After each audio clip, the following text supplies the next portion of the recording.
come on in. Not like this can look bad to anyone. I'm not a pedo, by the way. I don't even have fingers. I'm not a goddamn pedo, Benjamin! All right. Welcome, everyone, to Season 2, Episode 4 of Nerd Alert. As always, you're here with your boy, Serg, and apparently, your mom. Your mom, a.k.a. Chico's in the house. But, you know, your mom just sounds a lot more pleasant. So, that's going to go down a whole different route. So, I'm just going to stop right there. Yes, welcome, everybody, to our 4th episode. And we just figured out that last week we had the audacity not to even introduce ourselves, and we apologize for that because you know who we are. Presentation. Yeah, word. Sorry about that, everyone.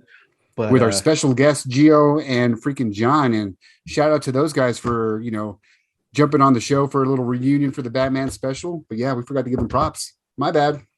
No, it's all good. It's all good. I think we did introduce them. We just didn't introduce ourselves, so we're the least important. It's fine. Oh yeah, well, as long as they got introduced, we're all right. You got to introduce the guest stars. That way, they keep coming back. Word. We need them. We need everyone. We need everyone that's listening to participate, comment, join, follow, subscribe, whatever you got to do. Just don't forget, leave a comment on our YouTube channel. Don't forget to follow us on Instagram, N3RD_A13RT. And what are we talking about today, Chico? Today, we are discussing the recently released Adam Project with Ryan Reynolds and Sean Levy, a little reunion from the crew behind Free Guy. We're also going to touch on Superman and Lois, which I've been keeping up with, and my man Serge finally caught up on. We are also going to discuss The Boys Diabolical, a little anthology series, animated anthology series that was released on Amazon Prime. About 8 shorts? 8 shorts, yes, sir. Yeah, 8 little animated shorts that we'll touch on. And then wrap things up back with the news, which we've left off, I think, last week. So, and the Batman was too important. At that point. But yeah, we're back on our game, guys. I mean, we could just talk about the Batman again right now. No, we're not. That's going to have to be a whole follow-up episode, because those conversations just keep coming. Like I legit have been getting texts and calls from various people before and after our show, and just getting different responses. It's such a, and again, we're not going to get on this, but I don't know about you, but it's such a divided. I've been noticing it's such a divided perspective on that movie, and it's astounding, like where it comes from too. Really? Okay. No, actually, I've been getting it pretty consistently. Like, oh, it's dark, but I liked it. Varying between it's my favorite one to like top 5. So yeah. It's pretty consistent. It hasn't been too super polarizing, but the only commonality is everyone says too fucking long, and which is just, it's crazy. Again, I think it's too long, but I think so too, yeah. Yeah, but that's the only thing I think that's what throws a lot of people off is it's just too long. The commonality for me too that I've been noticing is too long, but on the plus side was the best on-screen Batman we've had. Oh yeah, I think that's like fucking universally agreed at this point. I hope anyway, because it's. I still got Batfleck, man. I told you, like I. Yeah. I still love Batfleck. All right. Adam Project. Anyways, let's go. We're jumping into Adam Project. Sean Levy, man, this guy. Okay, I loved it. It's essentially the premise of the movie is Ryan Reynolds has come back in time, interacting with his younger self to essentially, resolve, actually stop his dad from creating time travel. His dad apparently is the grandfather of time travel. There's a big old conspiracy thing going on with his Godfather of time travel. He calls himself. What did I say? Yes, Godfather. The Godfather of time travel. I loved it. For me, like it took me back to a lot of the old school 80s, like just fun, fantastic movies. It's not very plot heavy, and I don't think that's what you were expecting out of this, but it's such a fun ride for me from start to finish. The cast is awesome. You've got Ryan, you've got Jennifer Garner and Mark Ruffalo bringing back that 13 going on 30. Basically, it's a sequel. You just don't know it yet. You got Zoe Saldana. And this fucking kid this is his first movie ever, like knocked it out of the ballpark. Yeah, for sure. Playing a young Ryan Reynolds. You can rewatch with your family. Like there's no cursing. It's PG-13 as it gets. Actually, it's PG. Just fun ride. I loved it. Is it PG? I think it's PG-13, right? There's a lot of killing. There's 0 curse words. Yeah, but there's a lot of killing in it. Is there? They disappear. It's not gruesome. Okay. Let me look. I think it's PG. Yeah. Okay. So sort of co-sign on everything Chico just said. I didn't love it. I liked it. I kind of in the realm of like Netflix movies, I found it enjoyable because I feel like Netflix movies aren't always the greatest. But it is one of the better ones they PG-13. put up. It is PG-13, right? Okay. Yeah. Because there's a lot of death, even though like when they die, and that's how that's kind of like the Loophole? conceit is that the loophole is that when they die, they explode into like this colorful as glitter. And then even Ryan Reynolds says weird shit or weird things happen when you kill someone that's time traveling, right? That's like their excuse. And I was like, okay, that's fine. Like, I didn't really care. It's kind of like if you've ever seen The Kingsman, how everyone explodes at the end, their heads explode, and it's all like glitter and shit. Sort of in vein of that, right? Except that I think Kingsman had to be a hard R. If it's not, I'd be completely surprised. But I was kind of bored through it, man. Like you said, it wasn't very plot heavy. I found the first act of the movie really boring, and then they kind of like shoehorned in like a lot of daddy issues, like in the back half of the movie. And it was just like, I wish I saw some of that in the beginning. I wish I saw the kid have a relationship with his father. Maybe they just kind of, it's post the father passing away. So like you just have him and the mom reeling for the last like year and a half or 2 years or whatever time had passed since he passed away. And they're dealing with that. But so we didn't see the relationship with them growing up.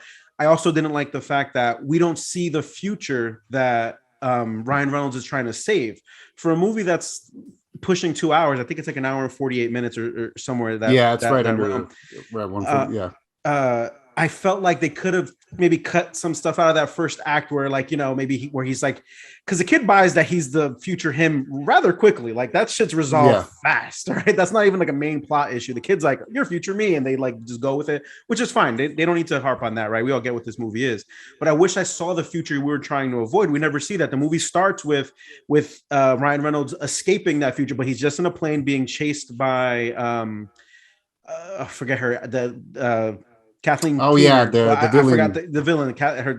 The woman from 40-Year-Old Virgin, the love interest in that movie. I was gonna say the same thing. The lady from 40-Year-Old Virgin. So he's escaping that, but that's it. You don't see what world, like why it's so horrible that they have to stop the time travel. Like he says some stuff like, "You ever seen Terminator 2?" Yeah, I'll agree with that. Like how, I completely forgot about that aspect. So I kind of felt like I wish they showed me some of that. But the middle of the movie where the action is happening, it is a lot of fun. It's a ton of fun. So I do. There's a lot to forgive there. I didn't love it, but it is a family movie, something to put on Netflix that, it's not free because you pay $20 a month or whatever, but I think it's still worth the watch. I just didn't love it. See, for me, I agree with that. Actually, I still like the movie a lot, given those facts. I just feel like you've seen so many dystopian futures. I'm okay with that. With it just being, I forgot what the word, assumed, leaving that in that gray area. I'm okay with it just because you've seen a lot of that. The whole significance of this movie, really, it's a love letter to a father-son relationship. That's the whole premise of the movie. All this sci-fi shit's kind of the background. But I will agree with that. It could have used a little bit more of that. It could have used a little bit more backstory or just a little bit more development on the angst the little kid has with his mom, which they touch on later. My quips, honestly, with it are, you mentioned the villain. My biggest hiccup with the movie was the terrible CGI they did on her younger self. Oh my God. The CGI in the movie was great. Otherwise, I loved everything else, but that deep fake on her was just terrible. And then here's one question for you. Is there ever a moment where Zoe Saldana is not a badass? And no, not in this. No, dude, she's awesome. Every fucking movie she's in, she whoops ass. And so that's a quip I have. I wish I would have seen a little bit more of her. Like that would have been great. Her scenes that she's in are fantastic. Again, she is fucking extraordinary as usual. Love that. And then what was the other thing? I will put it ahead of like another release that came out. Like Red Notice for me was okay. Yeah, I'd still prefer rewatching this one. I would too. Tons of more times than Red Notice. Yeah. It was an easier. So Red Notice, I feel like I struggled through that one. It was like fun at times, but it was kind of a tough pill to swallow too. It was like it's just kind of too ridiculous. This one, because it's set futuristic, there's time travel. Like there's more forgiveness for me in like the action sequences and how they play out. Except. So there's two I want to touch back on real quick. I get what you're saying about you don't need to see another dystopian future, like you can assume it, but I also have to know why the bad person is so bad that we're rooting for them to lose and essentially to die, right? So we never really get that, other than like you're just taking this dude's word for it, which is kind of like a shitty person, it seems like, as an adult. Like before, other than having a love, like he didn't grow up to be the best person because of all his daddy issues, right? And that's kind of like one of the things he's trying to save himself, because he has so much regret from his life as a kid and growing up and such. So you don't really know why I'm like so mad at this villain, or what they created was so bad. Damn it, I was leading up to another point. Shit, I forgot what it was.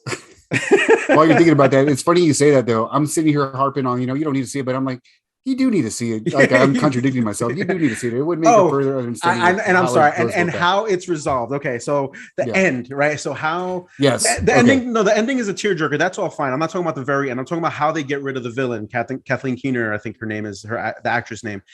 There's a giant magnet in the middle of the room pulling everything in, and she has kid Ryan Reynolds dead to rights. Right, she's pointing a gun at him. There's no dead to rights. He's about to die, and she pulls the trigger. And this magnet's so strong that it stops the bullet mid-flight and drives it towards the magnet. And her young self is standing there, takes the bullet. So now they both die, because you can't live with your past self being dead, blah, blah, blah. And I'm like, yo, if this magnet was strong enough, wouldn't it just have pulled the fucking gun right out of her hand, that it's that strong that it stopped the bullet mid-flight? It came out of left field. I was like, why did this just happen? I thought it was so stupid. Like, I actively hated that resolution to this movie. I'll agree with that one. And leading up to that, also, again, it's not plot heavy, guys. The plot's pretty simple, but that's not really the focus of the movie. And then prior to that, you've got a big ass magnet, a clear EMP goes off, and that shit detonates. Yet nothing electrical is impacted by that whatsoever. And in my head, I'm like, okay, that's a big glitch. Yeah. And I can forgive it to a point, but I mean, that was clearly just, they dropped the ball on that one. But yeah, those two. And then also right before that, like, did you appreciate the little Deadpool throwback to Superhero Landing with Kid Ryan Reynolds? Yeah. No, the kid was great. Like, I look forward to seeing other stuff. And Ryan Reynolds is good as usual. And especially since they do like a whole, like, it's like daddy issues, the movie, right? It's the movie's very, very much like all the drama comes from them having their daddy issues. And, Ryan Reynolds has his serious scenes, and he doesn't get enough credit, I think, as like a legitimate actor, because he's really, he pulls you in. As much as the kind of shit I'm talking about, how I didn't love the movie all that much, he does pull you in, and you kind of buy into why he has these issues he had with his dad. And then even how his like younger self points out why he's wrong about some of the things, I thought was pretty cool too. Like how your memory can be foggy with some stuff was kind of a cool takeaway. But yeah, I mean, it's a family movie. Watch it. It's on Netflix, so definitely worth the watch. I just didn't love it. And yeah, again, to the point is like what makes the movie is a cast. It's a phenomenal cast. Their rapport with one another is great. It's just a fun movie. It's not going to win any Oscars. It's not going to win anything on the award realm. But most of the movies from the 80s that I can think of, they're fun. But again, their plot's thin. But they're enjoyable. It's a fun movie. It's definitely worth the watch. You'll enjoy it. And you can watch it with everyone. I wish they carried a little bit of that fun from the second act, because like when he pulls out, he's like, "You do have a lightsaber." It wasn't a lightsaber, but it was like sort of a lightsaber. That shit was pretty cool. How he was taking all those. Oh yeah. How like it was like a pulse weapon and shit. I kind of wish they brought some of that fun into the first act, and maybe they could have did that with showing the future, or having another action sequence in the beginning, maybe, or something to kind of draw me in a little bit more to start. Because I did find myself reaching for my phone in the first act of the movie, like because just to scroll through Instagram because I was a little bored, So. But again, check it out. It's not terrible. It's definitely good. It's good. Not terrible. It's a good Netflix movie. It's worth the watch. It's better than not terrible for sure. Excuse me. And speaking of not better than not terrible, let's jump in right into Superman and Lois. Perfect. Yeah, bro. I've been trying. Okay, you guys clearly know I've been harping on the show since day one, and they still won't let me down. Like we've had a little bit of a brief side conversation over it. It's not 100% perfect. There are some CW moments in there, but the fact that it's the minority and not the majority, as most CW shows are, is great. I'm all the way caught up. Serge, I think, is just one episode. Episode 5. I'm in the middle of episode 6 right now. Yeah. But yeah, the season's great. I'll let you go. Let's get your vibes. I love it. So, like, the thing about CW moments, right? Let's put those in quotes. CW moments for any show is if you don't have the acting behind it, it sucks so hard, right? To watch those CW moments. It's cringy as shit. Yeah, the good thing about this show is you have the actors to lay these ridiculous lines out sometimes, and it's just like, I'm still buying into this situation, right? Because how, you don't know what it's like to have a superhero dad or have kids who are super, like, you just can't know that as a person ever. So like, oh, this is what it must be like, and you buy this family going through it, and that's what makes it so good. They sell the shit out of it. They sell the shit out of it. It's fantastic. My quips with it would be like, I feel like it was even last season how I hated how much like the way the padding looked. I feel like they doubled down. I was like, more padding this season because he's even bulkier in this fucking. It's less padding though. He actually bulked up. Like, this is less padding. It's either the same padding and then he bulked up so he just looks bigger. It just looks hilarious to me. But I do like the Bizarro Superman. I'm up to the point where he just captured Bizarro Superman, and I just call it like a flashback where he apparently, I guess he's part of that other world. I guess there's some kind of other world that this lady I'm at the beginning of that, so I really don't know what's going on. The flip side. It's Bizarro world. All it is. Everything's backwards there. But yeah, it's been a great show. The acting's been great. There again, as Sergio pointed out, what drives this show is the dynamic and the rapport between all the characters. Tyler is I still think is my favorite Superman to date. His Clark and his Superman, and the difference between the two is fantastic.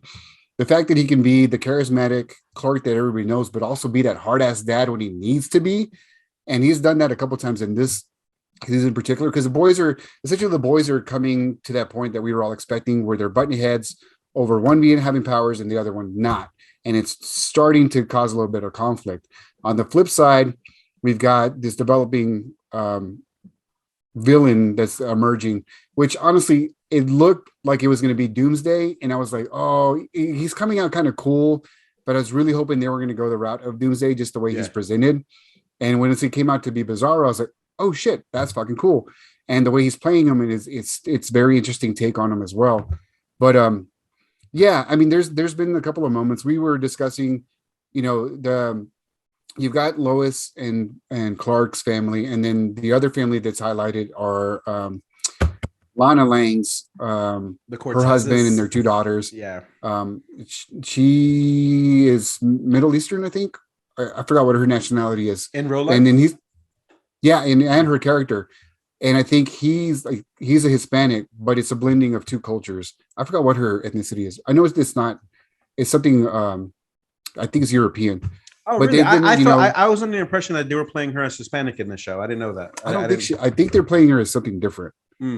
I think, again, and if I'm making an assumption, my bad, guys. I'm almost positive that they are playing her a different angle, but they're incorporating things from Hispanic culture, which can be a little on the nose, but they're still executing it away. It just, I think it throws you off when you're not really expecting conversations about quinceañeras, and then they're actually practicing and doing things that lead up to it. They're practicing the dances, the chambalans, and all that shit. Which for me, it hits home. What Chico's referencing really cool. is yes, it was. So it did. So when I text you that, right? Because so I sent Chico a text last night because I burned through just how much great the show is. Like I can't wait for this show to be over so I can finish watching and catch up. Like I'm so excited to see what's going on. Right? I absolutely love it.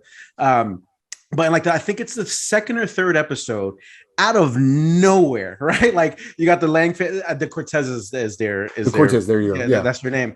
And so you got the dad. He leans over to his daughter. And he's like, Mita, are you ready? And it's not even like he says like Mita with like a real good Spanish accent. He's like Mijita. Like it's like really bad. He's like Mijita. Yeah. Are you ready for your quinceañera? And I was just like, where the fuck did this come from? Right. And then so it was just a quick like throwaway line, and they have this quick interaction about being Hispanic and having how the quinceañera is an important thing for a young woman. And I was just like, it just seems so out of place. And I think I texted you. I was like, oh, it seemed like they got a show note like, hey guys, remember you're Hispanic. And they just like added that in. But then they doubled down and made like the next episode about that. And they really brought it home with, and like you said, highlighting the importance and bringing like the Hispanic culture into the show, which is not really something you've seen before on a CW show. So it was cool. Like they pulled it off. So my knee-jerk reaction though, when I first saw that shit and like the way those lines were laid out, it was when I just complimented the acting a few minutes ago, the acting on that particular scene was hard. Like I was just like, ugh, this felt gross. but Again, the show's not perfect. There are a few yeah, of those cringe scenes, but the benefit of the show is that they're very few and far between. But yeah, in the first season, he throws in a mojito here and there. And now that I'm hearing it back in my head, I do remember it coming off a little off. But it's it goes with that Chicano vibe. Like you lose the twang, but they're trying, and they do pick it up in the next episode. And what I want them to, so another, again, it's Superman show, but I'm over here talking about the family drama, right? Because that's why this fucking show works. I wish, and maybe they lead up to more. I mean, we're still only in episode 7, I think, on an 18 episode season. Excuse me. I love the fact. So at the end of the last season, John Henry's daughter shows up from their reality, right? She shows up in her space travel machine or whatever the fuck, spaceship. Oh yeah, the daughter. Yeah. What's her name? Natalie, I think. Is that her name? Okay. Yeah. So Natalie shows up. And, in her universe, her and John Henry, Lois is his wife and her mom. So you have this like really heartbreaking scene that in the beginning of the first episode where they reveal her coming out of the spaceship. John Henry's like, no way. Like he's excited that is his daughter. But the daughter sees her mom standing there, but her mom is dead in her world. But still, like, just imagine that shit, right? In your head, your mom's passed away, and you see this lady standing there, and it's your fucking mom. So she's like, "Mom," and then Lois is like, and Lois has, she doesn't know who this person is. To her, is a complete stranger, right? Like she has no idea who she is. So like she panics and just walks away, right? And like so they talk about how that like one moment kind of fucks Natalie up a little bit because like, and then, and Lois comes around to like, it's rejection. Yeah. So it's going to mess with you. And, and Superman's trying to tell her like, hey, it's okay. Like you don't know her from another person. Like, it's not fair to put that on yourself. Right. This is a fucked up situation that no one should ever have to be in.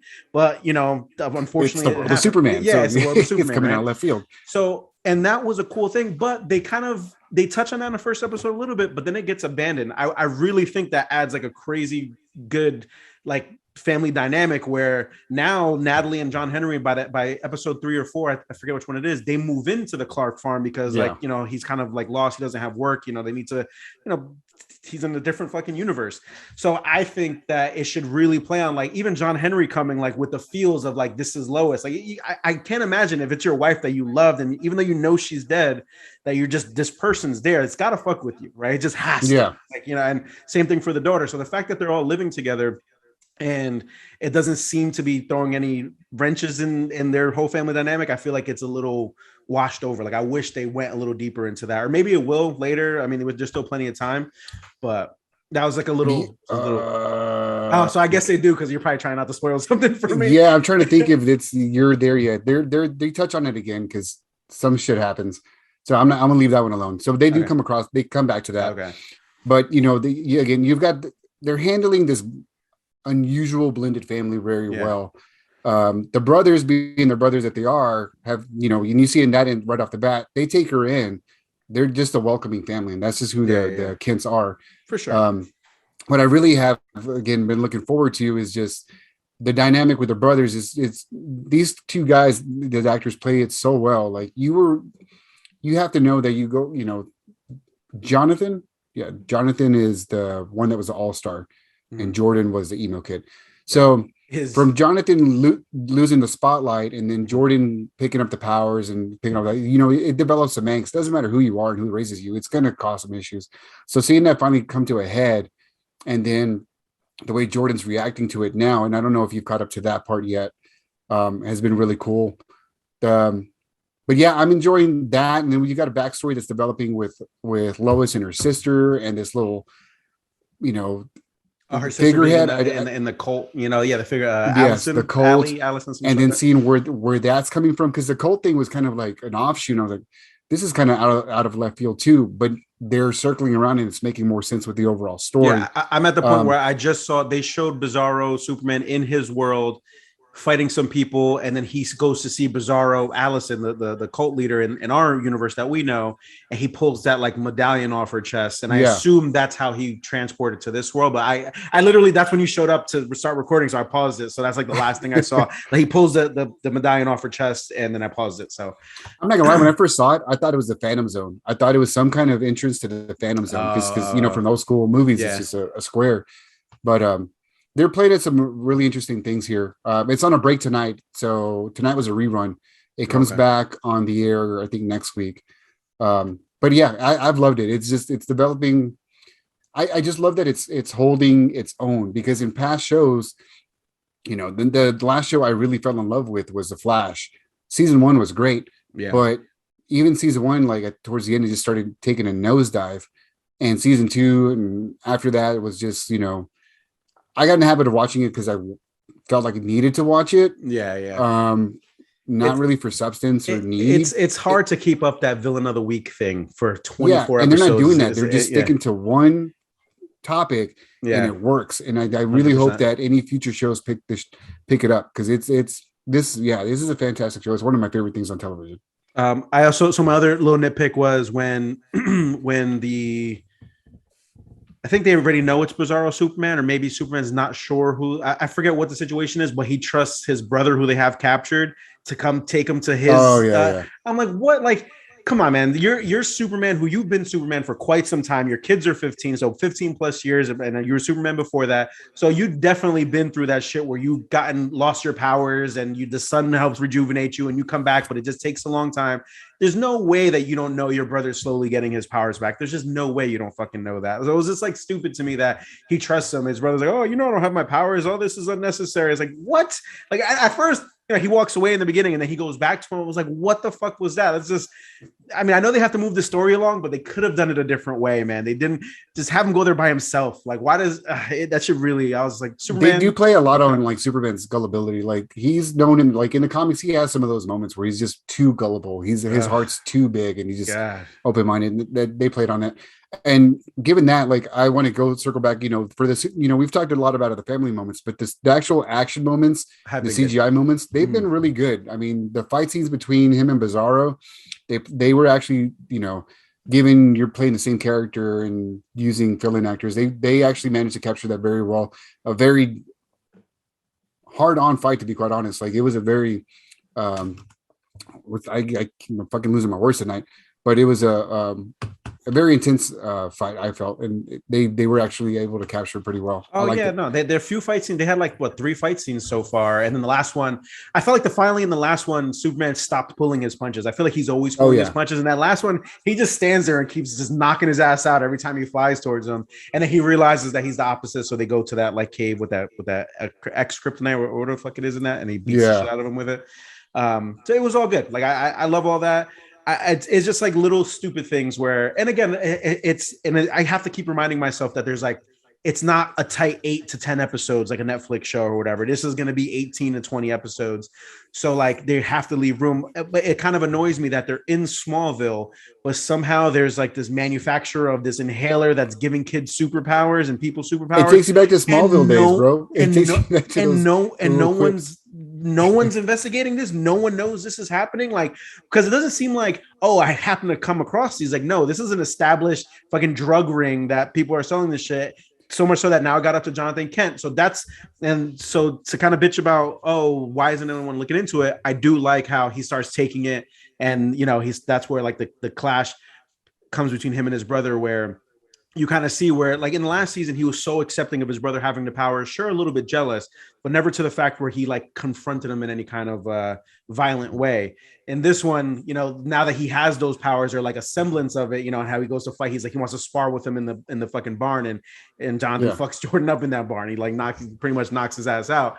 And then Jordan's like, but like a brother is like, you're getting powers. They got excited for him and like kind of was blind to the fact that he even the fucking inhaler like stumbles out of his bag, and he's like, what's that? Oh, it's my girlfriend. She has. And I was like, dude, that's fucking like some green mist or whatever. Like, what the fuck is that? Whatever color it is, I'm colorblind. Could be yellow. Don't know. But fuck, what color is it? I think it is yellow, actually. It is yellow. Whatever. Yeah. But again, but overall, like even like in the first episode where he saves the first clash he gets with the new Department of Defense, Anderson, the new leader. Oh yeah, the new guy in charge. General. Yeah. his first clash with them is he goes to save a ship, not a ship, excuse me, a submarine that's underwater. That's like falling, and all the water's about to start coming in. He saves the submarine, he puts it on the land, and he goes to meet with the Department of Defense. He's like, the guy from the Department of Defense, like, dude, that's Korean. Like, could you not have left that on American soil? It's a fucking nuclear sub. Like, what are you doing? So now you have this kind of cool dynamic where, like, this guy wants Superman to be like, you're an American superhero, right? American. Like, American interests first. And I love the Supermen of America. Like, I love that they're doing that shit. Like, I think that's, I mean, now, again, spoiler alert if we didn't say that already, but 2 of them fucking get executed by Bizarro Superman. Dude, they get fucking murked. Yeah, their necks broken and shit. But I do love that he's there. Like he's different from Lana's dad. Like, Lana's dad was always trying to cover for him, even though he wanted Superman to do certain things. He was always like putting the family first, or like kind of forced to hide his identity and shit. And this guy's like, why aren't you more into America? You know, and it's a cool little hiccup that they're throwing into the show, which I'm excited to see how it unfolds. Yeah, because he's clearly trying. His goal again is to weaponize Superman and have the best weapon on hand for the U.S. But yeah, I like that. I like that dynamic and the fact that they brought that up, because that was a recent like hot topic in the comics, I think, last year, where Superman stopped saying truth, justice, in the American way. He started saying truth, justice, and something else, but it was more diverse. Real quick though, I did look up while you were talking. So the season is luckily going to be contained like last season. So it's going to be 13 to 15, which is awesome. Because once they started going into those 20, that's when it starts getting diluted like everything else. Yeah. So I really am okay with that. It leaves a lot of anticipation for the season after that. And it does give you a better quality show. And from the highlights of what's coming, like there's some cool moments that are on the horizon. Some really cool moments. Nice. Oh, my bad. And my point of that whole submarine thing, not only to highlight the cool new like dynamic with the Department of Defense, but also to touch on like the CGI. Like, that was a big expensive scene. It seemed like when he said, and that was as the first time I did know they show him, and I'm like, oh, that extra padding, but the scene overall looked fantastic. You know, for again, take that with a grain of salt. It is a CW show. It's not, it's not going to be like fucking Endgame level CGI, but it is. No, but for really a network television show, it's really fucking fantastic. Yeah, not only that, but the fight scenes themselves that have just really surprised me, the way they're pulling off that CGI. Yeah. So far. They changed it. So I think they're kind of bringing in the comic world. So it went from truth, justice, in the American way. Now it's truth, justice, and a better tomorrow. That's the new Superman. America. But yeah, we recommend it. I keep recommending 100%. it. Just watch it, guys. Yeah. I can't preach this fucking show anymore. It's just one of those things where I love the last season, but for some reason I forgot this new one was airing, and he told me like 2 weeks ago, like, dude, you're not watching Superman and Lois. I'm like, I completely forgot. And I just got around to binging the shit out of it today. Like I said, I'll be caught up to episode 7 tonight. As soon as we hang up here, I'll be watching that shit. We'll be back on track for the next show. But then we have anything else? Any final thoughts on Superman and Lois? No, that's all on Superman and Lois. The next thing is the boys Diabolical. Talk about a fucking interesting. So here's the thing. Here's the thing that's been going on recently. We got in with Star Wars Visions, and it's a cool idea. Like and we've got, I can't really tell what spearheaded this, but shows like Death, Sex, Death, and Robots. Yeah, Love, Death, Robots. Love, Death, Robots. Yeah. Anthology series and different animation houses, are being utilized in such a great way. The last example of this was the Star Wars Visions, which we were fans of. But essentially, they've done that with the Boys. Boys has a lot of controversial storylines that I told you guys from the beginning. I don't know how the fuck they're going to get that on TV. And they found a way. They put it in animated form. So it's eight episodes. Yep. Each, again, an individual story, each different art houses, superb cast on each one of them as well. And from 1 to 8, like, they've been fantastic in their own different ways. I fucking loved every one of them. You even have episode 3, I believe, is how, and the animation house behind Rick and Morty. 2. Oh, that's the best. 2. That's my favorite one because it's the funniest one to me. When it's fucking hilarious. The premise of that one, just real quick, because I did want to talk about that specific one, was it's, so in this world, so if you watch The Boys, the show, or read the comics, that people aren't born with these powers; they're given to them by the what's the Voight. blue stuff? It's by a corporation. V, right? Isn't it V though? Yeah. Or what's the stuff they get? Okay, they get injected with the stuff V as babies, and they develop powers, right? Or not. So this one is like a almost like think of it like as a nursing home where the parents went said, hey, yeah, inject my kid. I want my kid to have superpowers, but like the superpowers they got were fucking like dumb lame, right? Like there's one guy who his balls are lava, so like the only he has to wear like a metal fucking diaper, and if he takes the diaper off and puts his balls on someone, they melt. It's fucking hilarious, right? It's so stupid. Or titty face man. Titty like face it's just, man. It's insane. The paper handler where he just stands there and all the fucking papers are flying everywhere. But my favorite was the slow motion dude or whatever. So everything. So what happens is they all get mad because so now the parents, they have these kids who like they get like rejected superpowers, and these parents are like, I don't want this shitty kid, and they just give him back to Voight. And now Voight has to house them somewhere, so they have them in like this, like I said, like a nursing home or like an orphanage, I guess. But they're all like teenagers, so these teenagers come together and they're like, "Hey, how about we go kill our parents for leaving us?" So that's what this episode's about. And they go and they do that. They go and murder. They fucking go on a spree. It's so crazy, and that's the kind of shit you're getting with this show. Like, and they show everything: the parents getting brutally murdered, entrails getting pulled out, heads exploding, or whatever way the guy putting his balls on his dad's face to melt him. Like all that shit happens. Everything you want to fucking see or don't want to see is gonna happen, and it's so good. And you're happy. I love how it started off with like a pretty well-known cartoon. You know, Baby's Day Out is one of those old school cartoons. I think it's Looney Tunes. I didn't know that as a cartoon. I knew it as a movie. Well, yeah, it was a cartoon. 90s. Oh shit. Yeah, it's a cartoon from older than me, but it's an old Looney Tunes cartoon, and it became a movie. So they do a fucked up version of this. Again, these kids are created. So this is one of the babies that's being housed at Voight, and they're trying to develop her laser powers. And one of the scientists behind the whole project essentially falls in love with the baby in a fatherly way, because the baby is again going to be rejected. So once they're rejected, they're euthanized or whatever. And it's just this whole shitstorm of a fucked up take on Baby's Day Out. And once the baby gets her laser eyes, it's insane. But you got things like that. You've got Aquafina's little super anime episode where she can control shit. Oh, God, it's so gross, dude. There's just so many great episodes. What's the other one I really liked too was the little bit of the background on Homelander. I like the animation house between that one. I think that was the very last episode. One. Yeah. Where they show him like his come up, like his first mission he ever gets sent out and shit. Yeah, it was good. I like that one. And even the Nubian versus Nubian episode was good. Don Cheadle and Aisha Taylor. Aisha Taylor. Like them raising a kid, and they're about to go through a divorce, so that the daughter's going through and trying to manipulate the situation with a Wolverine-like character who's been hired to essentially create their fight scenes. But it's such a great the dialogue. Again, the cast has been really well put together. It's a fantastic watch. And again, each show is isolated, so you don't have to like really power through them. You're gonna want to though, because I know when I first started watching, I was like, oh, I gotta watch the next one, even though they're all different. I just went through them and went through them. Also, at most they're 14 minutes, just to put a little. So they're super short, so really easy watches.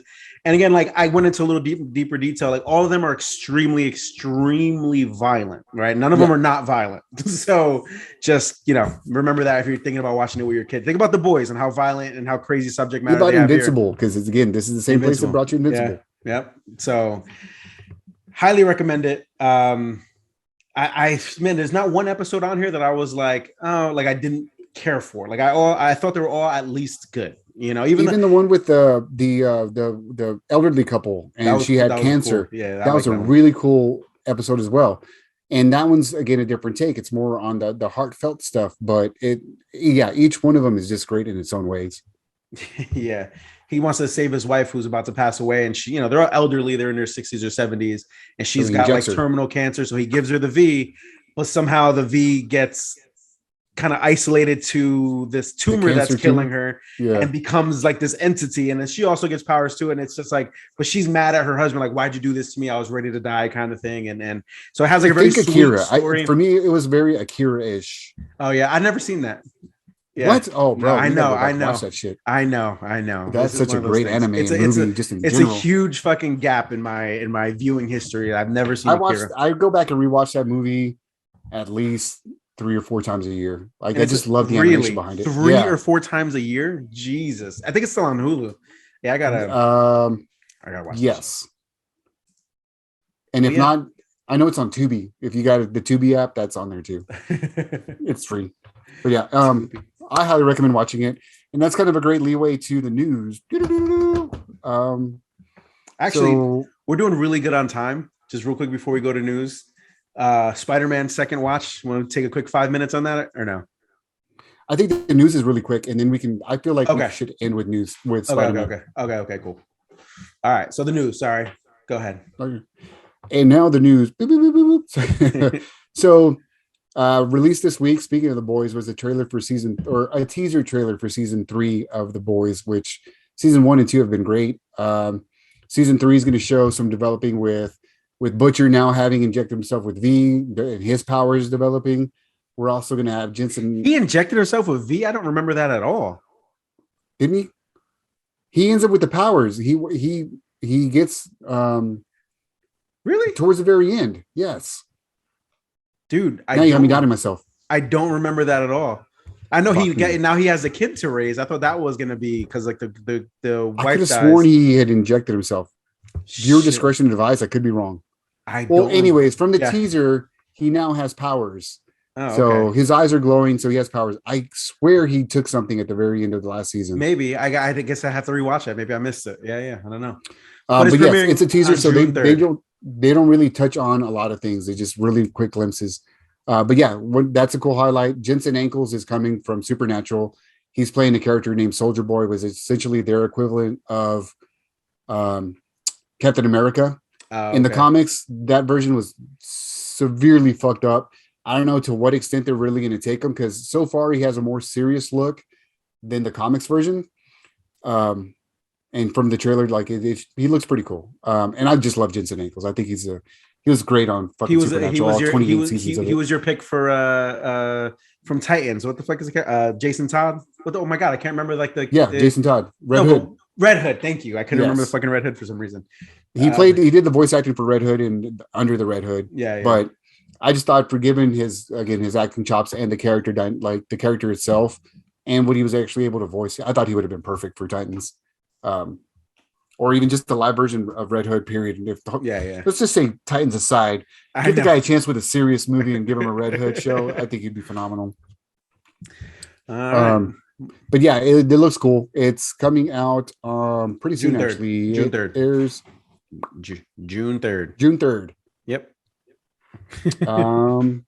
Let's see, what else did we get this week? Some Marvel news. Deadpool 3. Oh yes, that's what I was going to talk about.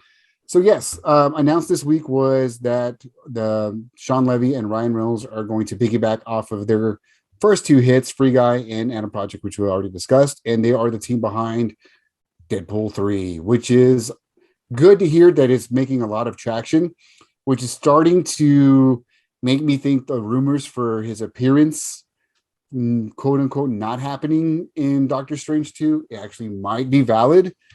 You think he might not show up in Dead? Well, he's doing the Andrew Garfield, and no, I'm not in it. But there's been clues that he might be popping in there. Yeah, I could definitely see it be a cameo, like not necessarily like even all the rumors leading up to Spider-Man No Way Home. I never thought in a million years they were going to be in the movie as much as they were. Tobey Maguire and Adam, fucking Andrew Garfield. So I don't think it's going to be that level. I think he will make an appearance, and like maybe as they're like fucking traveling through multiverses, they'll just kind of show him in the background or some shit, or have him do some kind of quip. I find him like maybe falling out of like a portal hole on his ass and just like the fuck kind of situation. Yeah, something. But I can see it. But yeah, so they're the team behind it, which is again awesome. Like there's actually some traction going on here, which I think for most fans we were worried about because of how heavy of a movie Deadpool is, but they're staying with it. I don't know. I think we kind of talked about this on the side. I don't know how they're going to pull it, what the vibe is going to be, because Sean Levy seems to have more of a. That's exactly what I was going to say. More of an MCU touch, which is again okay, but he's got to find that blend between MCU and Deadpool to make this work. I kind of feel like they might be able to pull it off.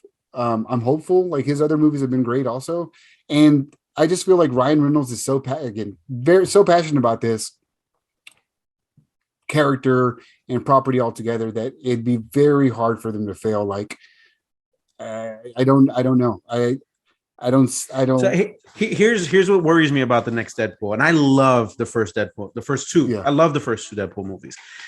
The third one worries me because I feel like they're bringing down a director to water down the movie, to make it PG-13 first and foremost. Right. So just based on what he was able to do with Adam Project, and again, like kind of Disneyfy the way these people were dying in that movie. And even Free Guy was a ton of fun, but it's not like you wouldn't call it extra violent or anything like that, because it's like this video game violence. So it's like it's very acceptable. Like it's not, it's not a hard R like Deadpool chopping off fucking heads and limbs and all that shit throughout the movies, and him himself getting fucking decapitated and shit like that, and them showing everything. So I'm really worried about that, them doing a watered down version, which I think is why they would bring in Sean Levy. And also the fact that it might, and I hate to say this, but it might, as passionate as Ryan Reynolds has been, he's been on the record as saying after Deadpool 2 is like, I don't really want to do another Deadpool movie, just Deadpool, because I don't know what we can do to keep taking everything away from this guy to make him an interesting character, to see why he goes on his like revenge that he goes on through each movie. So like he was saying like, I don't really want to do another one. If I do another one, it's going to be like an X-Force, which they did in part 2, but they really didn't. Like they didn't. Yeah. So he didn't want to be like another standalone movie. And he said that directly after Deadpool 2. So now that they're doing this, it kind of feels like now we got this Disney money thrown at you. Like he's like, yeah, fuck it, I'll do it. I don't know. I hope it's not that. I hope he keeps that passion. And they're sticking to the fact that it's going to be a hard R. Like it's still going to be rated R. Like that's been like one thing everyone from Kevin Feige to Ryan Reynolds has agreed on. It's going to hold to its roots, and it's going to be a rated R movie. But again, I feel like, as you pointed out, Sean Levy's going to be there to kind of help gradually get it towards the MCU side of things on maybe a lighter note. I feel like it's going to, given the character arcs that he's had in the comics and kind of what he touched on in the sequel, is more of that journey to be a hero, a true superhero. Yeah. So in my head, I'm imagining him crossing over, seeing that these Avengers are out here, seeing that Spider-Man, all these heroes are out there outside from the X-Men, which he knew, and seeing the possibilities of actually being a hero. And seeing him stumble the whole way. That's the way I play it out in my head, especially given the fact like other Sean Levy movies are always like, I don't know, they kind of have this kind of arc to them. I see there are going to be some R scenes, but I feel like, again, it's just bringing him from the dark to the light, as someone just recently did themselves. I'm hopeful. I'm hopeful. I'm gonna say I'm talking shit, but I'm 100%. I'm gonna be there at opening weekend at the very least, if not opening night, because like the Deadpool 1 and 2 have been like the most fun comic book movies. Like I love them. Like I can watch them whenever they're on TV, or if I just come across, I'm scrolling through Hulu and I see that fucking thumbnail. I do the same thing. Damn it, I gotta replay put it every on time. For a few minutes. I have, and the whole household loves it. Like that's one of those movies. Like everybody in the house, like it's on. Okay, cool. Don't bother changing it. Yeah. Haven't you watched that 100 times? It's all right. Put it on again. It's so good. It doesn't matter. But so yeah, we're hopeful. We're very hopeful. I think it's in good hands. But we know the clear path is to get him into a lighter MCU tone. But to my next subject, we've got the show Moon Knight premiering in 2 weeks, which I'm super excited about, and I'm about to touch base with Sergio because he just recently saw the trailer finally. This show's premise is to start bringing in those darker vibes. Like it's the gateway to start bringing in dark shows, and so is Doctor Strange in the multiverse. Like these shows are and movie are trying to turn up the dial on that aspect, because Blade's going to come out at some point, and that's supposed to be a R movie too. Yeah. So I really feel like they're trying to graduate us to the next level of movies and not just keep it. And they've kind of, Endgame is a fun movie, but it's dark. Infinity War, it still has its really dark moments. The opening scene of Infinity War is dark as fuck. Like everyone's dead. The whole ship is dead, lying dead on the floor. Like it's a dark ass scene. I think they're just trying to mature their films also and see that there can, and then that's the progression of the MCU. Like it's a natural progression to show that not everything is just Skittles and rainbows. But yes. So to your point about them doing more mature content, which I am hopeful for, today or yesterday, I forgot when it happened. When I opened up the Disney Plus app, it like gave me like this warning. It was like, oh, now it's like TVMA, like, do you approve this to be? And then as soon as I approved it, like for the accounts, like I have my daughter's account, which I don't put that one on, but for myself and Christina, TVMA, I approved it. And then as soon as the app opened up, it went straight to Daredevil. I'm like, that's why they did this shit, because they just brought over the Netflix shows. It was like Daredevil, Punisher, all of them, and then but like the way it had it listed, it was like Daredevil, it was Daredevil, Punisher, Jessica Jones, I think it was and then Luke Cage, Iron Fist, and Power Man, Defenders. I think that's the order it goes in. Yeah. Iron Fist, right? Power Man. Yeah. Oh, okay. That's Iron Man. I don't know what the fuck you said. You said Power Man. Yeah, Iron Fist. Yeah. Luke Cage, not even Power Man. Fucking Luke Cage. I saw the preview to Moon Knight. Now I said this to you. I didn't know it was going to be like a topic we were going to talk about, because I did watch it like a week ago. Because you've been hyping it, and like you're hyping it, Gio's hyping has got me, because I know nothing about Moon Knight, right? And I love me some Oscar Isaac, so I'm like, all right, cool. Again, it's a Marvel show, so I'm gonna watch it regardless. I'm gonna give it at least a chance. So I just always have been avoiding the trailer, and then you posted it on our Instagram page. I was like, fuck, I gotta watch this shit. And if anything, it felt so all over the place. And I guess that's the point of the character, because he never knows exactly where he is or what's going on. But it kind of turned me off from the show. I was like, this shit looks confusing. And I was like, and that was my takeaway from the preview. I was like, I'm confused. And I just like, it made me lose a little bit quick interruption. Mark, again, Moon Knight is essentially a fucked up Batman with DID, and that's dissociative identity disorder. So I think in your aspect, it accomplished that, because it's you don't know what direction it is, because he doesn't know what direction he's going in. It's like him battling this inner monologue. But anyways, go ahead. Yeah, no, and that's it. And I'm like, okay, so is it going to be the same feeling? To go back onto the Batman real quick, like the length and all that stuff, but my biggest kind of like quip with it doesn't feel like, it never feels like a comic book. Like it always just feels like, oh, like a real guy being that one. I kind of want a little bit more comic, or super in my superhero movies, right? Just a little bit, like just a little bit more is my kind of one issue. Fucking costume forming around his body, that was enough comic for you? Like that's I think super comic-ish. But yes, no. But I feel like they can take it like almost like in the WandaVision tone of like it being about like her dealing with this depression of losing, and a lot of the show is about that, but it was like kind of like super fucked up all around it, but which made like the first half of the season for me kind of a struggle to get through. Like it was kind of boring, even though a lot of crazy shit was happening. Yeah. I'm kind of feeling like that might be the same shit with this one. Like, I'm like, oh shit, is it going to be like a lot of, I don't know what the fuck's going on. And the shit that's happening isn't that interesting, or is he going to be beating the shit out of people, which is going to kind of make me want to watch more. I don't know. And I'm going to watch it. It just, character took it down is hyper violent, man. So the comics, like when he goes into his Moon Knight personas, so he was a mercenary, and that's where his origin story starts. So I'm sure they'll touch on that. So off the bat, he's already a violent person. But when those Moon Knight personalities come out, each one is violent in its own way.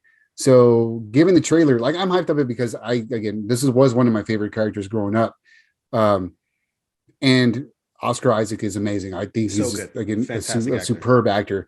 But they're putting so much focus on this too. Like it's a 6 episode event is the way that they've been marketing it. So it's 6, and from what I'm reading, there are going to be some huge takeaways from this leading to phase. What are we still in phase 4? 5. 4.5. Whatever. We're in phase 4.5.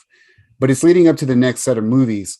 But I just love the character, and just seeing that they've been faithful to him, like that suit regenerating around him, the other version of him with the white suit and the mask, like these are straight out the fucking comic book pages. Yeah. And it's cool. I'm very excited about it. I'm hoping it lives up to its potential. Like even the footage we've seen, like it looks movie level quality. Like there's some fantastic cinematography. You got Ethan Hawke, another great actor in there. Yeah. If it fails, it'd be a hard fail. Like I'd be very disappointed and very surprised if this show fails. But I feel like it's gonna win you over. I really do.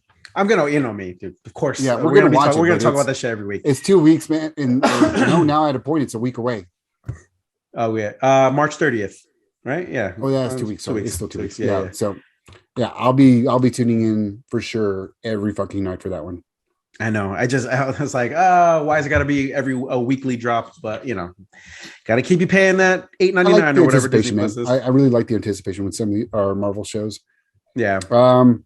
I really don't have much other else. The other big news that happened recently was the DC pushback. All the majority of the movies got pushed back to next year. I think we talked about that last week. Yeah. Did we? Okay, yeah. That was it. And then the final trailer for Sonic 2 dropped, which I love the first one. The second one, it got me so hyped. Like I'm hella excited for that. Sonic 2, April 8th is the release day. I looked it up before. Yep, April 8th. And then Serg and I just went back and did some rewatches on Spider-Man No Home now that it's on digital. And this is my fourth watch. I think this is my fourth watch. It just gets better every time I watch it. It really does. It's such a great movie, and it's still those end game tugs on the heart. Like it still gets you. And last night was actually the first time I watched it with Maggie, and her sister was home too, and all of us watching it together. The last one I watched by myself, and then before that was with Carly, Maggie, and then the girls. Anyways, but yeah, even after this much time, like it's still like everybody was in tears and excited, and it was awesome. It's such a great movie. Like I don't know if you guys pay attention or remember the reviews we gave, but I like held back on my first review. I was like initially when I came out of the movie theater, I was like best movie ever, and then as it wound down and I was like driving home, like okay, maybe not, maybe it's just like just all the nostalgia factor of it, like probably just kind of elevated it, but it didn't. I mean, it's not the best movie ever for sure, but it is fucking fantastic. Like it's just it's such a fun watch. The nostalgia part of it, I still think if it wasn't there, it would still, like if they just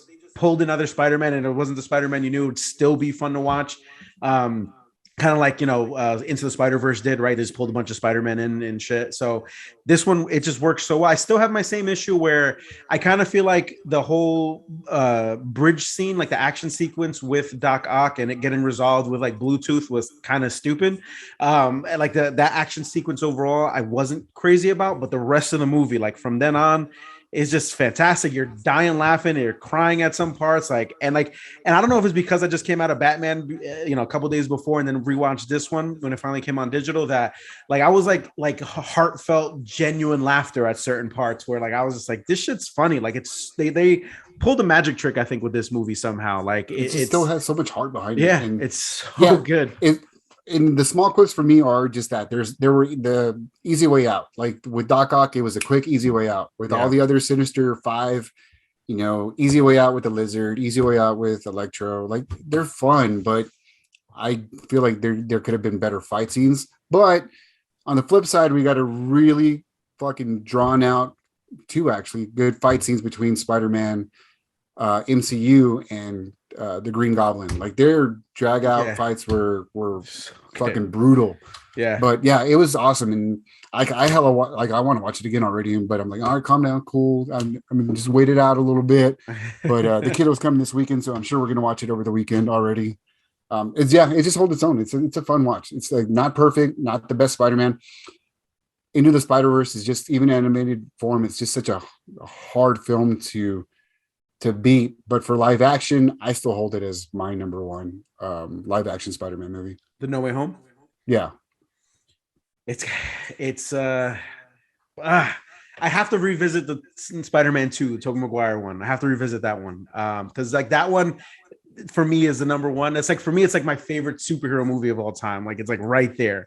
Like an argument can be made. It's like top one or two, but this one comes close, man. I don't know. Like I'd have to kind of sit down and really rewatch them, but it's like the Batman, the Batman debate. Like each movie has its own qualities, but if you were to take aspects, and I preach from day one and still preach, Andrew Garfield's still my favorite live action Spider-Man. It just has the whole package. If you were to take him and put him in Spider-Man 2, that definitely would be I just don't like Tobey Maguire. He's never hit home any of the Spider-Man aspects. You take him out of these movies and they're fun movies.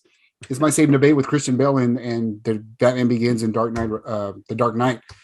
He's not my favorite interpretation. I feel like the weakest link in those movies. But I do enjoy Spider-Man 2. I just don't enjoy Tobey, and Tobey kills it for me when watching those. And then you've got Andrew Garfield in the Amazing series, who's great as Spider-Man. But again, the plot on those are very weak. Yeah. And it's just the balance there is a little off. There's that one part in No Way Home that I guess I don't know if I missed it the first time, but like I had to pause it because like his reaction was so good for Andrew Garfield, and I laughed so hard. So like they're fighting. It's their first time, so they're on the Statue of Liberty, and Electro shows up with, I think it's Sandman and the Lizard first, and they're trying to fight. So they all get into their own battle, and like none of them are kind of winning because they're not working together. So they're all like, so they meet up and they're all kind of like losing, and they're like, we're not used to working as a team. And somebody says, I thought I was Spider-Man 1. I thought I was Spider-Man 1 or whatever. So then, when he goes, so yeah, when Holland's like, I'm Spider-Man 1, and then Toby's like, I'm Spider-Man 2. He goes, I guess I'm 3. Yeah. I love, because like you can just see he's referencing like the real life, like the real life, like people, the way people talk about him online and shit. And it's like probably real frustrations in that scene. I lost it. I don't know why I missed it the first time, or I just didn't give it as much attention. But this time when he said that shit, I fucking lost my mind laughing. It was so funny. It was perfect execution of that joke. But he draws out that feedback that he got from the series again, and he plays on it every scene he's in, and there's a little touch of that little angst where he's like, okay, you guys said it was a shitty Spider-Man. Like when he's getting the pep talk about being amazing, he's like, cool, no, you really are amazing. Like, you're amazing. Yeah. I really need to hear that. Oh yeah, I appreciate that. It's good to hear. It's good to hear that I'm not the shittiest Spider-Man. It's good to hear. He says I really needed to hear that. He goes, I really needed to hear that. But the irony is, is that of everywhere across the board, he is the most praised part of that movie. Like any scene he's in, he kills it. He owns it. He steals it. And even better is he ad-libbed almost 90% of the shit that they did on there. He just went in there and gave it his all to make up for the kickback he got from his series. And the highlights for me were definitely with him on there. And this is such great moments, such great fucking fun moments with him in there. Yeah, it made me want another Amazing Spider-Man. Like it made me want to revisit that character, like something I never. I feel like he needs that redemption. He could use a movie, and it would. We talked about this when we reviewed it the first time. Not one person would be against it at this point. They'd be like, "Fuck it, we want." And if anything, they've been demanding it. Give us a movie scene where he takes where he took that dark turn, and then this moment changes his views, and just see where it goes. Just let it go. Or even like what I think one of the things that they wanted online was have him get the Venom symbiote, and then it would be Tom Holland's Venom, which would be a cool take also. I don't know. There's just so many things you can do. I want another movie with him. I really do. I wouldn't mind seeing it now. Like if you would have asked me this before this movie, I'd be like, fuck that. He had his chance where he got Tom Holland. I'm pretty sure you said that prior to that. And that's valid. I'm pretty sure I have said that, but because I love Tom Holland, I will say the best iteration of the Tom Holland Spider-Man was, and I think so far will never be or hasn't been surpassed by his appearance in Civil War. Because like that tone that you're always saying where like, oh, he's so super quippy and like just fun to watch, and like always, he is that Spider-Man in Civil War for those 2 minutes that he's fighting Falcon and Winter Soldier. He's that Spider-Man. He's the Andrew Garfield Spider-Man close, like almost there. And then they kind of do take the gas off, take the foot off that pedal for his actual movies just a bit. He's still like young and he's still a little smart ass, but not as much as those few minutes he was in that movie. So I kind of wish the Russo brothers had a little bit more to do with these movies. Maybe if that was their touch they added to, or whoever added that touch of him in the Civil War, I kind of wish they infused that a little bit more into his Spider-Man trilogy. Because I don't feel like him now having lost everything, he's gonna get more light. Like he's gonna get more lighthearted in his interactions with villains in the future films, right? Like he's gonna be. I mean, if his costume at the end is any indication, he went with a brighter color scheme, like his brighter red and brighter blue. So maybe he does. Maybe he lives up to the legacy that, or the end, what the hopes that May had for him, and just doesn't go down that route. And maybe again, Andrew Garfield's Spider-Man telling him the route that he went down and not letting himself succumb to that route also. I don't know. It was a great movie. It's a great watch. And I can't wait for it to go like the physical copy. Like I want to buy this. I never actually planned on buying the movies physically. But I want to buy the physical copy of this movie. And I haven't bought a movie Blu-ray in I don't know how long, but I really want to own this. That's how much of an impact. I have all the Marvel movies. The only ones I don't have Thor 2. I don't have the Eternals yet, but I'll be getting them soon. But I have like pretty much all the rest of them. I'm gonna invest in the Infinity Saga box set and go from there. Yeah. All right, everyone. Well, just over an hour. I think we hit an hour and 5, which is not too bad. So we're over our little hour mark, but I think it was worth it. I was like dying to touch on Spider-Man again because again had such a fun viewing. I can't wait to watch it the third time. The next time I'm gonna watch is I have the physical copy pre-ordered. It should be coming. I think April something. The physical copies get released.